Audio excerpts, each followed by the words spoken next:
did the Danish government convince its citizens to multiply? This is one of my randy scandies. You mean actually... I do mean that. Was there financial incentives? There were incentives. We all need incentives anyway, don't we? What, to procreate? Yeah. Or just, you know, the bit before that as well. Right. I'm fine, but OK. Incentivise me! So I can narrow it down. It's actually a place called Thisted, which is in Jutland, so the mainland, the bit that sticks up from Germany. So what happened in 2015, the local authorities were going to close down the local school, and everybody was very upset in the local area.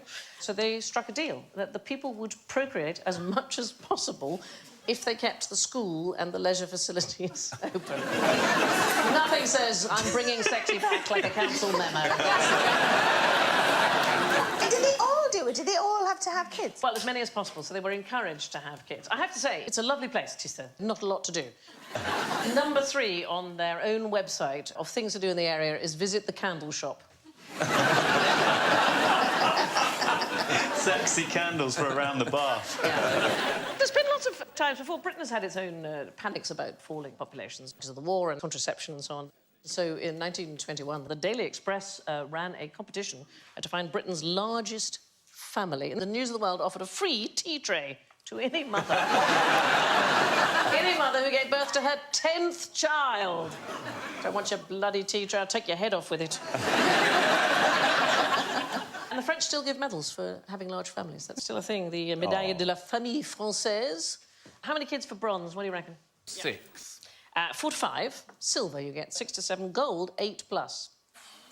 I thought you said 45 for a second. There's so much wrong with that picture. I can't begin. Go on. Why are they creating a human bench for their 2 children? That is worrying. Have they glued their heads together? Maybe they're ventriloquists and that's how they hold their children.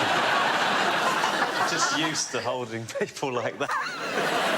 Now, for an out-of-office question. How do you get everyone to leave the office party? Fire alarm? Fire alarm's good. Sprinklers. I'm going to give you a clue. It's a particular office that we are going to be in. It's going to be the Oval Office. Tell him the president's on his way. So, the President of the United States, it was a tradition that he held an open house to celebrate the inauguration. And theoretically, anybody could show up and shake the president's hand and drink a bit of punch. So, 1829, Andrew Jackson, he had a tradition of, you know, having people over, and it was the worst house party ever. 20,000 people showed up, massive crowds poured in, they stood on the furniture, they ground food into the carpet, they broke the crystal, and apparently the carpet smelled of cheese for months. So, how to get the guests out of the house? So, the house has got 20,000 people in it, they're all making the place stink of cheese. What did you do? Fire? No, you want to lure them. Be nice. Ice cream van. Ice cream van in 1829. I'm loving the idea. So I'm sorry. Ice cream cart. No, they set up huge barrels of whiskey on the lawn. Free booze! Free booze! We've had so much cheese!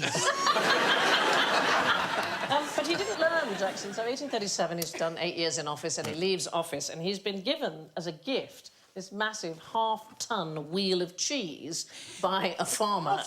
A half-a-ton wheel of cheese. Yeah. And he thought, we'll have that as a party. 10,000 people turned up and ate this cheese in 2 hours. And once again, the White House stank of cheese, apparently. Simpler times when all you need for a great party is just an unbelievable quantity of cheese. You don't even need biscuits. No. So the truth is, most people don't look forward to their office parties. They did a survey, 700 office workers, 25% did look forward to it, 40% didn't care, 20% actively hated the prospect. And 15% couldn't be asked to answer the question, I think. I think you have to be quite socially confident to say you're looking forward to your office party. It sounds a bit keen. Yeah. You're supposed to dread it or go, oh, it'll be fine. So those 25% are either very socially confident or they've completely missed the mood of the times. Yeah. Right, I'd like you to act out the opening scene of the classic film All Together Passionately. Sorry, am I on the wrong show? Yes. I'm happy to do it, yes, as long as I can go on top. I think you should speak to Josh. Yeah. As long as you've got a cushion, I'm fine with it. Anybody know? All Together Passionately? quickly. It's Great not film. ringing any bells. It is the Italian name, I will tell you, for a very famous film. Tutti insieme appassionatamente. I'll be honest, if Yeah. anything, I'm further away from the answer. Yeah. OK, if I do this... Passion of the Christ. No, Titanic. and I'm twirling around on top of an Austrian mountain. Oh, Sound of Music. Sound of Music. Sound It of is Music. the Italian Is there an name. Italian phrase for the sound of music? Apparently, that's what they called it. Altogether passionately. Oh, no. That sounds like a film you wouldn't watch on a train. Do you watch a lot of films on trains? Lots of them. You have Oh, to yes, be- because you don't fly. Yes, So you spend your yes. life on a train. So you have to be very careful sometimes if you have a film with a bit of Naughtiness. naughtiness. Ooh, yeah. You have to turn it to the window. Does anybody here cry at movies on planes that you wouldn't normally cry at? Like Do you Paul Blart, Mall Cop? I mean, floods. Not even the movie, sometimes it's a credit card ad. Like, oh my God, she lost her credit. Oh, she got it back. Oh, thank God. So many emotions to handle in one commercial. Well, here's the thing about The Sound of Music. It was so popular in South Korea when it was first released. One theatre owner in Seoul made the film shorter by cutting out all the musical numbers. He could show it more often. Do you know, I've never seen it. Oh, Josh. Oh, really? Never? You never see the... You are 16 going on 17. Yeah, it's like that, but with a tune. And...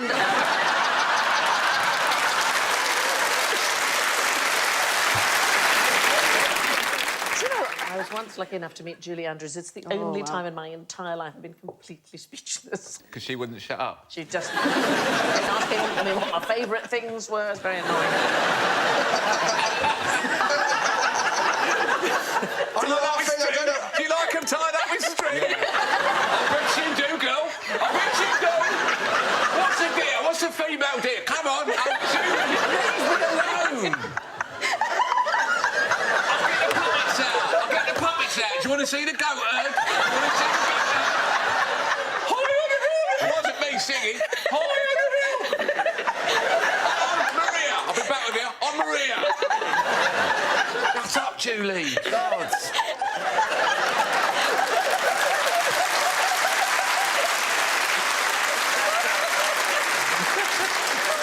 I'll be honest, I understood none of that. My question is, what's your worst nightmare? I don't have nightmares. I just occasionally have dreams that are quite stressful. Oh, like what? Increasingly, they involve having to do my A-levels again. Oh. For some reason, I've been busted back to the sixth form, and I have to do my A-levels again. I keep saying, this is ridiculous. I've been to university. Why am I having to do my A-levels again? But I do have to do them again. And I wake up all stressed by it. And then have to go to the toilet. Yeah. It's quite nice, because I reflect as I go to the toilet that I don't have to do my A-levels again. That's good news. Are you a nightmare person, Alan? No, but I wish I had a dream recorder. They're boring, though, when people tell you their dreams. They're so No, not boring. other people's dreams. I don't want other people's dreams. My own dreams are amazing. People always go, oh, my hands were made of coleslaw, and then you were in it, and you had, like, really big, and you're like, this is so boring. Have you ever been... When you hear someone describe their dream and they mention someone's in it, and then Yeah. you sit there rather hoping that you're going to crop up in it as well. And then you don't always, No. and you sort of go, oh, I've not invaded this person's consciousness enough. Sometimes I have dreams where I need to fight someone and I have no strength. And I'm supposed to get somewhere and I can never get there. And I'm impressed by all the various obstacles I can put in my own way that I invent in the night. But those aren't the most common sort of ones. The thing about being chased, not being able to get to the toilet in time. Being exposed publicly naked is a very big thing, and how you respond to that. So if it doesn't bother you, that suggests you are secure in real life. If you're embarrassed, it suggests you are uncomfortable about something. If you don't notice that you're naked, I think you have a lack of self-awareness, is, I think, what it would probably be. Do you sleep on your left or your right side? Because that may have some impact on whether you dream or not. Do most people have one side? Oh, I like... are you a tosser and turner? Yeah, I think so. Oh, my God, this is a dream, and you're going to wake up and go to the toilet in a minute. We're all in your dream. So what did you say, left or right? Right. OK, so that fits with the study that they did in 2004. You are more likely to have disturbing dreams if you sleep on your left-hand side than if you sleep on your right-hand side. So I'm good. So Yeah. That's you toss and turn. It could be either way. I didn't realise. Now I'm making a choice. Yes. Am I just going for rest or adventure?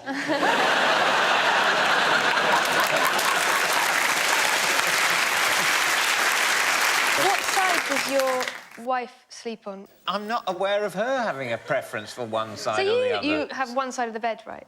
Like, yeah. Surely... See, Yeah, I'm not an idiot. So my husband makes me sleep facing away from him because I breathe too loudly. That's quite weird, isn't it? Well, like those two in the picture. Oh, yeah. When I got married, another thing I found out, that it wasn't usual to put your underwear and your socks on before you put any of your clothes on. Well, you're supposed to put it Nobody on else. afterwards. No. I Did you marry a superhero? I put my underwear on, Yeah. and then I put my socks on, Right. and then I put my outerwear on. OK, and what's wrong with that? Well, apparently it's weird to put your socks on before you put your trousers and your top on. I think your husband is telling you that things he does Yeah. are things that everyone does. Yeah. It is perfectly reasonable Yeah. to put your socks on before your fine. trousers. It's or also shirt. perfectly reasonable to breathe while you're asleep. What's this man's official title? Is it the Pope? Head of the Catholic Church. Yeah, it's not his official title. So we rang, I love this, we rang the Papal Nunciature. Guess where they are located? Lowestoft. Wimbledon. And the spokesman translated the Pope's titles from the Vatican's official directory. They are Bishop of Rome, Vicar of Jesus Christ, Successor of the Prince of the Apostles, Supreme Pontiff of the Universal Church, Primate of Italy, Archbishop and Metropolitan of the Roman Province, Sovereign of the State of Vatican City, Servant of the Servants of God, but not Pope. Try fitting that on a name badge. I know! It's a colloquial term from the Italian Papa, so it's a style rather than an official title. Why do you think those guys all around the back are looking in the air? Because their hats haven't And the landed Pope's yet. looking forward. My hat came first! Supplementary question, is the Pope Catholic? I mean, literally, is the Pope a Roman Catholic? He's a Roman Catholic. Yes.